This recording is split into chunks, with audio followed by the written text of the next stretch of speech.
नमस्कार दोस्तों, स्वागत है आपको अपने चैनल पर। इस वक्त की बेहद बड़ी खबर किसानों के बिल से जुड़ी आ रही है, जहां पर दिल्ली के अंदर चल रहे किसानों के विरोध को लेकर समाजवादी पार्टी ने पूरे प्रदेश के अंदर पार्टी की ओर से किसान यात्रा का आयोजन किया है। और इस दौरान समाजवादी पार्टी के नेता और प्रदेश के पूर्व मुख्यमंत्री अखिलेश यादव को हिरासत में लिया गया है। दोस्तों क्या कुछ पूरी खबर आपको बताएंगे जरूर। इसी के साथ ले चलेंगे सभी बड़ी खबरों पर, सारी अपडेट आप तक पहुंचाएंगे। लेकिन उससे पहले अगर आप भी किसानों के आंदोलन का समर्थन करते हैं और अखिलेश यादव को हिरासत में लेने को गलत समझते हैं तो इस वीडियो को लाइक करिए, लाल बटन दबाकर चैनल को सब्सक्राइब करिए, घंटी दबाइए। और दोस्तों कमेंट बॉक्स में लिखकर बताइए कि किसानों के आंदोलन को लेकर आप लोग की क्या कुछ राय है। आपको बता दें कि किसानों के बिल को लेकर दिल्ली में किसान लगातार विरोध प्रदर्शन कर रहे हैं। वहीं पर दूसरी ओर यूपी में इसके समर्थन में समाजवादी पार्टी ने आज प्रदेश भर के अंदर किसान यात्राओं का आयोजन कर रही है। पुलिस ने प्रदेश भर के अंदर समाजवादी पार्टी के नेताओं को घर में नजरबंद कर दिया है। वहीं पर कई पूर्व मंत्रियों समेत सैकड़ों लोगों को हिरासत में लिया गया है। समाजवादी पार्टी के अध्यक्ष अखिलेश यादव को भी हिरासत में लिया गया है। प्रशासन ने पहले अखिलेश यादव को लखनऊ में उनके घर के बाहर बैरिकेडिंग करके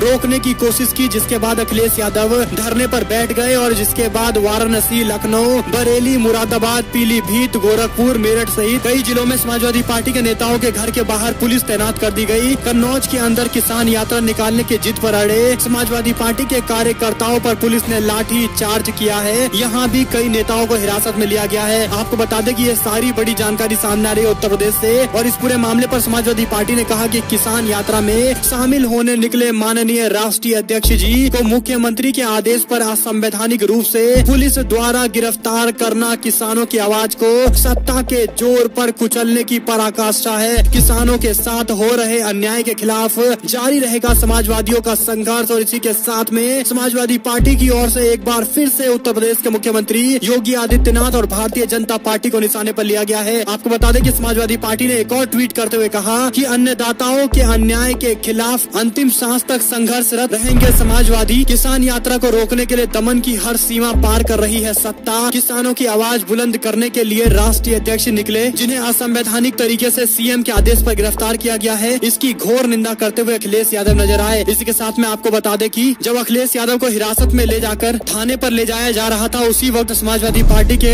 हजारों कार्यकर्ता वहां मौजूद थे और अखिलेश यादव जिंदाबाद के नारे लग रहे थे। आपको बता दें कि किसानों के समर्थन में ये जबरदस्त तरीके से उतरे हैं अखिलेश यादव, जिसके बाद देखना होगा प्रदेश की राजनीति में अब किस तरह के बदलाव देखने को मिलते हैं। रुक करते हैं एक और बड़ी जानकारी की तरफ, जहां पर आपको बताते चले दोस्तों कि हरियाणा के अंदर भी बीजेपी सरकार मुसीबत में फंस गई है। आपको बता दें कि दुष्यंत चौटाला एक और बीजेपी के खिलाफ बयान देने से बच रहे हैं, लेकिन दूसरी तरफ उनके 10 में से 7 विधायकों ने खुले तौर पर किसान आंदोलन का समर्थन करके मनोहर लाल खट्टर सरकार यानी बीजेपी सरकार को खुली चुनौती दे दी है। आपको बता दें कि भारत बंद से पहले दुष्यंत चौटाला की पार्टी जननायक जनता पार्टी के 7 विधायकों ने किसान आंदोलन का समर्थन कर दिया है। बता दें कि हरियाणा में दुष्यंत चौटाला बीजेपी के, मनोहर लाल खट्टर सरकार में डिप्टी सीएम है। बताया जा रहा है कि जजपा विधायकों के समर्थन से सरकार को खतरा मंडराने लगा है। दैनिक ट्रिब्यून की रिपोर्ट के अनुसार जजपा विधायक राम कुमार गौतम ने किसान आंदोलन का समर्थन किया है। वहीं पर नारनौंद हल्के से विधायक गौतम ने कहा कि किसानों की मांग उचित है, केंद्र सरकार को इस पर तुरंत हल निकालना चाहिए। गौतम से पहले शाहाबाद के जजपा के विधायक रामगढ़न काला और बरवाला से जोगीराम सहित 6 अन्य विधायकों ने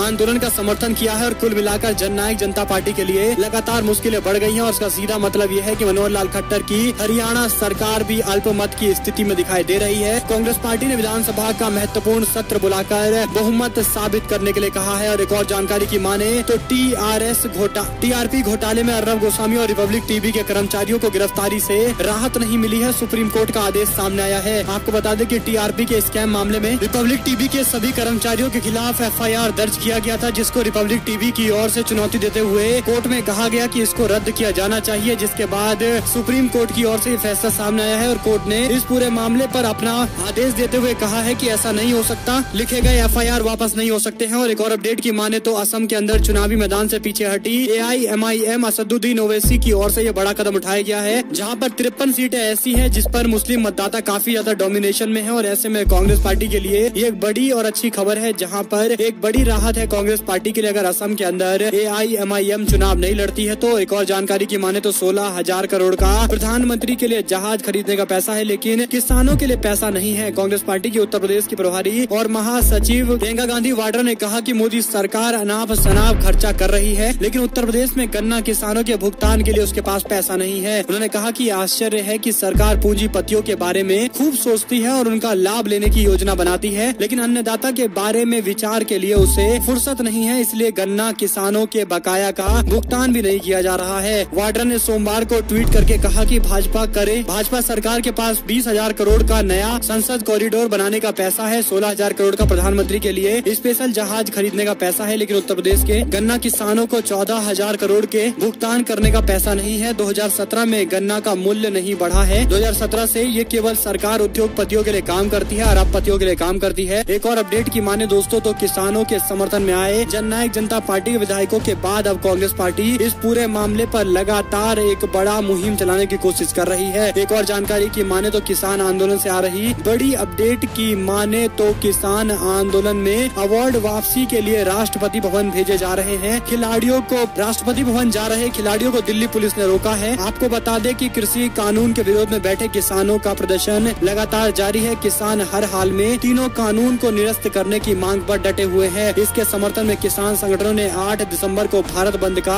आह्वान किया है और देश भर के अंदर किसानों द्वारा बुलाए गए इस बंद को समर्थन मिल रहा है। तमाम राजनीतिक पार्टियां किसानों के समर्थन में आकर खड़ी हो गई है। इसके साथ ही सुरक्षा के भी पुख्ता इंतजाम किए गए हैं। आपको बता दें कि कृषि कानून पर विपक्ष ने भ्रम फैलाया है। उत्तर प्रदेश के मुख्यमंत्री योगी आदित्यनाथ का भी बयान सामने आया है। उत्तर प्रदेश के मुख्यमंत्री योगी आदित्यनाथ ने कहा कि कृषि कानून पर सरकार का समर्थन करते हुए एक प्रेस कॉन्फ्रेंस में उन्होंने विपक्षी पार्टियों पर भ्रम फैलाने का आरोप लगाया है। इसके साथ ही उनका कहना है कि जब कांग्रेस सरकार में थी तब वह मंडी खत्म करना चाहती थी और हम ऐसा कर रहे हैं तो इसका विरोध किया जा रहा है। ऐसे में एक और जानकारी की माने तो एनडीए में भी उठने लगे हैं सवाल। बिहार के अंदर जनता दल यूनाइटेड के हारे हुए नेता का बयान, कहा बीजेपी एलजेपी ने हमें हराया है, उन्हीं की जिम्मेदारी बनती है। जय कुमार सिंह ने भारतीय जनता पार्टी के नेताओं की ओर से एलजेपी को लेकर साफ मैसेज नहीं दिया गया। इसमें भ्रम होने के साथ ही जनता दल यूनाइटेड को काफी नुकसान हुआ। ये कहना है जनता दल यूनाइटेड के नेता का, यानी बगावत के सुर तो अब जेडीयू में भी उठने लगे हैं। एक और अपडेट की माने तो अमीश देवगन के खिलाफ एफआईआर रद्द करने पर सुप्रीम कोर्ट का इंकार। आपको बता दें कि सुप्रीम कोर्ट ने सूफी संत ख्वाजा मोइनुद्दीन चिश्ती के बारे में कथित अपमानजनक टिप्पणी मामले में न्यूज एंकर अमीश देवगन के खिलाफ दर्ज एफआईआर को खारिज करने से इंकार कर दिया। सूफी संत ख्वाजा मोइनुद्दीन चिश्ती के बारे में कथित अपमानजनक टिप्पणी के मामले में सुप्रीम कोर्ट ने अमीश देवगन के खिलाफ अलग अलग राज्यों में दर्ज कराई गई एफआईआर को राजस्थान के अजमेर ट्रांसफर करने के लिए कहा है। आपको बता दें कि इससे पहले 25 सितंबर को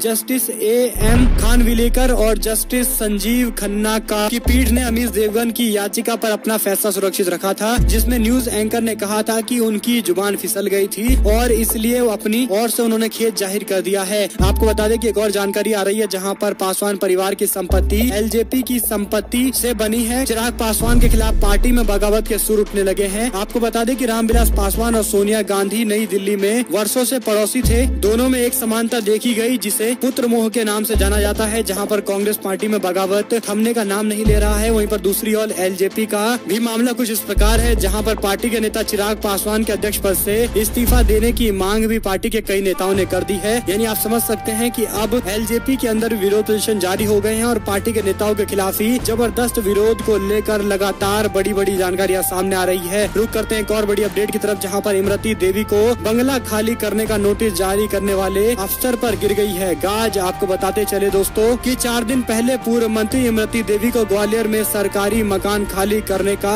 स्थानीय लोक निर्माण विभाग के कार्यपालन यंत्री ओम हरि शर्मा द्वारा दिया गया था। जैसे ही मामला सुर्खियों में आया, नोटिस देने वाले कार्यपालन यंत्री का तबादला कर भोपाल भेज दिया गया है। अफसर का ट्रांसफर इसी संदर्भ में देखा जा रहा है, यानी चुनाव हारने के बाद भी वह लगातार बंगले में अपना डेरा जमाए हुए हैं, जबकि उनको बंगला खाली करने के लिए कहा गया तो अब अफसर का ही ट्रांसफर कर दिया गया है। ऐसे में आप लोग की क्या कुछ टिप्पणी है इस पूरे मामले पर, लिखेगा जरूर। एक और जानकारी की माने तो किसानों ने किया कल भारत बंद का आह्वान, यूपी पुलिस को सख्ती न बरतने की हिदायत भी दी गई है। ऐसे में बता दें कि ये बड़ी अपडेट आ रही थी उत्तर प्रदेश से। एक और जानकारी की माने तो भारत बंद के समर्थन में अब तकरीबन 20 से ज्यादा पार्टियों का समर्थन है, जहां पर दक्षिण भारत से लेकर उत्तर भारत, पश्चिम और पूर्व के सभी पार्टियों ने खुले तौर पर किसानों के समर्थन में ये बात कही है। ऐसे में दोस्तों इस पूरे मामले पर आप लोग की क्या कुछ टिप्पणी है, कमेंट बॉक्स में लिखिएगा जरूर। और किसान आंदोलन को लेकर आप लोग क्या कुछ समझते हैं? क्या किसानों के आंदोलन से अब जरूरी है सरकार को कि किसानों की बात सुने, या फिर आप लोग को और कुछ लगता है किसान को के लिए लाए गए बिल के बारे में आप लोग की आपकी क्या कुछ राय है कमेंट बॉक्स में आप लोग जरूर लिखिएगा। आप लोग देख रहे थे आप लोग का अपना चैनल जय हिंद जय भारत वंदे मातरम। और दोस्तों जाने से पहले आप कमेंट बॉक्स में लिखकर बताइए कि आगे आने वाले दिनों के अंदर आप किस तरह की खबरें चाहते हैं, ताकि इसी तरह की अपडेट आप तक लगातार हम पहुंचाते रहे। आप लोग देख रहे थे आपका अपना चैनल जय हिंद जय भारत वंदे मातरम।